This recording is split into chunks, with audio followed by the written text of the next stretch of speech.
Next आ जाता है cholecystectomy. Cholecystectomy में उसने पेरियोपरेटिव मैनेजमेंट पूछी हुई है, स्टेप्स पूछे हुए हैं लैब कोली और ओपन कोली दोनों के। सबसे पहले हम पेरियोपरेटिव मैनेजमेंट की बात कर लेते हैं, तो उसको ABCDE से कर सकते हैं। C4 है इसमें। ए से क्या है, एंटीबायोटिक्स देनी है हमने, सेकंड जनरेशन सेफ्रोस्पोरिन देनी है। बी से क्या है, बी से बायोकेमिकल टेस्ट करने हैं या ब्लड टेस्ट बायोकेमिकल टेस्ट करने हैं, LFTs RFTs। सी से 4 है, कोगुलेशन प्रोफाइल करनी है, चेस्ट एक्सरे कराना है, CBC करानी है, कॉन्सेंट लेनी है। डी से क्या है, DVT प्रोफिलैक्सिस है। ई से क्या है, ECG। ए से एंटीबायोटिक्स, बी से बायोकेमिकल जिसमें LFTs और RFTs कराने हैं। सी से 4 है, कोगुलेशन प्रोफाइल करानी है, CBC करानी है, कॉन्सेंट लेनी है और इसके अलावा चेस्ट एक्सरे। डी से DVT प्रोफिलैक्सिस है। ई से ECG करानी है। DVT प्रोफिलैक्सिस में हमने उसको हेपेरिन और एंटी एम्बोलिक स्टॉकिंग्स देनी है, ठीक है। DVT प्रोफिलैक्सिस में स्टॉकिंग्स और हेपेरिन। कॉन्सेंट की जो टाइप एंड फॉर्म कॉन्सेंट है, कोगुलेशन प्रोफाइल में हमने PT देखनी है। और इस सेक्शन में दो तरह से कर सकते हैं, ओपन या लेप्रोस्कोपिक। ओपन में हमने सबसे पहले जनरल एनेस्थीसिया दे दिया उसको, पेरियोपरेटिव मैनेजमेंट के बाद उसको जनरल एनेस्थीसिया दे दिया, फिर उसको इंसिजन देनी है। राइट कॉकर इंसिजन कहते हैं या राइट सब कोस्टल इंसिजन कहते हैं, क्योंकि ये कोस्टल मार्जिन से नीचे लगती है, इसलिए सब कोस्टल राइट साइड पे राइट सब कोस्टल इंसिजन। या जनरल एनेस्थीसिया दिया, उसके बाद इंसिजन दे दी। इसके 5 स्टेप्स हैं। उसके बाद हमने रिट्रैक्टर्स रखे, exposure and placement of retractors. चौथे नंबर पे dissection of the gall bladder. 5th number पे क्लोजर ऑफ द वुंड। कोकन इंसिजन की बात करें तो ये मैंने कहा ना, राइट सब कोस्टल भी कहते हैं, तो coastal margin right coastal margin के 3 से 4 cm बिलो, ठीक है, below and parallel 3 to 4 cm below. और कहाँ एक्सटेंड कहाँ से कहाँ तक करनी है, सेंटर में ज़ीफी स्टर्नम होता है, ज़ीफी स्टर्नम से 9th कोस्टल कार्टिलेज तक। ये इंसिजन दिखाई हुई है, कहाँ से सब कोस्टल से 2 to 4 cm below and parallel to the sub right coastal margin, ठीक है। कहाँ से लेकर कहाँ तक, ज़ीफी स्टर्नम से 9th कोस्टल कार्टिलेज। ये हमने स्किन इंसिजन दी। उसके बाद एब्डोमिनल इंसिजन ज़्यादा नहीं है, उसमें हमने सबसे पहले स्किन को काटना है, सबकुटेनियस टिश्यू को काट लिया, इंटीरियर रेक्टस शीट को काट लिया, ठीक है।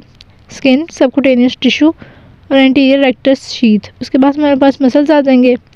मसल्स में कौन कौन से मसल्स आते हैं, स्किन काट ली, सबकुटेनियस टिश्यू काट लिया, इंटीरियर रेक्टस शीट काट ली, इंसाइज कर लिया। उसके बाद इंटीरियर रेक्टस शीट को जब हम साइडों पे करेंगे तो हमारे 2 मसल्स मिलेंगे, मीडियल साइड पे रेक्टस और ट्रांसफर्स इंटरनल लेटरल साइड पे ट्रांसफर्स एब्डोमिनस, मतलब 2 मसल मिलेंगे। एक रेक्टस शीट थी तो रेक्टस मसल, ट्रांसफर्स एब्डोमिनस। अब इसके बाद ना रेक्टस एब्डोमिनस है ना, उसको हमने साइड भी कर देना। रेक्टस एब्डोमिनस, वो ट्रांसफर्स एब्डोमिनस था, ये रेक्टस एब्डोमिनस है, इसको हमने डिवाइड कर देना। तो ये डायग्राम में दिखाया हुआ है कि सबसे पहले हमने स्किन, फैट, सबकुटेनियस टिश्यू काटा, उसके बाद इंटीरियर रेक्टस शीट है। उसके बाद जब हमने इंटीरियर रेक्टस शीट खोली तो लेटरल साइड पे क्या है, ट्रांसफर्स एब्डोमिनस और मीडियल साइड पे है इंटरनल ओब्लिक। रेक्टस एब्डोमिनस को हमने साइड पे कर दिया। नीचे आगे पेरिटोनियम, पेरिटोनियम को खोल लिया, फोर्सेप्स की मदद से पेरिटोनियम को खोल लिया हमने। अब पेरिटोनियम को ओपन कर लिया। एक्सपोजर अच्छा नहीं है तो हमने जो मसल्स थे ना, 2 मसल लेयर्स थी ट्रांसफर्स एब्डोमिनस और इंटरनल ओब्लिक की, उसको साइडों पे कर देना है, लेटरल साइड पे डिवाइड कर देना है। 3 स्पंजेस रखने हैं, 3 स्पंज रखने हैं, एक कॉलन पे, एक स्टमक और ड्यूडेनम के पास रखना है और एक visual surface of the liver पे रखना है।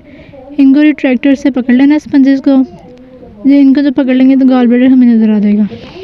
ये दिखाया हुआ है, 3 स्पंजेस रखने हैं और इसको रिट्रैक्टर के साथ पकड़ लेना है। एक हमने लिवर पे के पास रखा है, एक कॉलन स्मॉल इंटेस्टाइन, ठीक है, कॉलन के पास। तीसरा हमने रखा है स्टमक और ड्यूडेनम के साथ। अब हमारे पास गॉल ब्लैडर आ गया तो हमने क्या करना है, उसके गॉल ब्लैडर के ऊपर ना क्या होगा, पेरिटोनियम होगी। गॉल ब्लैडर की जो नेक है उस पर लेटरल ट्रैक्शन करनी है, उधर से उसको खींचना है और पेरिटोनियम के ऊपर ना इंसिजन दे देनी है।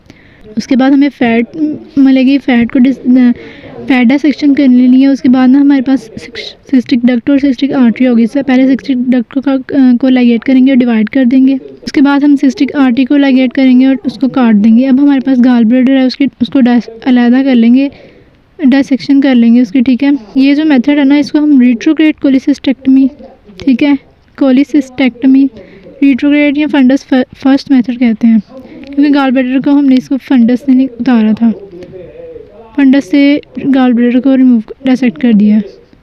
ये गॉल ब्लैडर की जो डायसेक्शन है ना, इसको हम रिट्रोग्रेड कहते हैं या फंडस फर्स्ट मेथड कहते हैं, क्योंकि इसमें हमने नेक को हमने पकड़ा हुआ है, फंडस से डायसेक्शन स्टार्ट करनी है और नेक तक जाना है।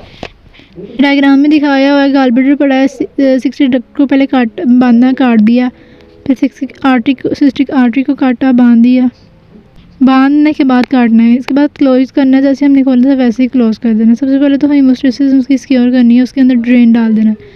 हीमोस्टेसिस, अगर ब्लीडिंग हीमोस्टेसिस के लिए प्रिंगल्स नेवर भी यूज़ कर सकते हैं, ठीक है, ब्लड रोकने के लिए।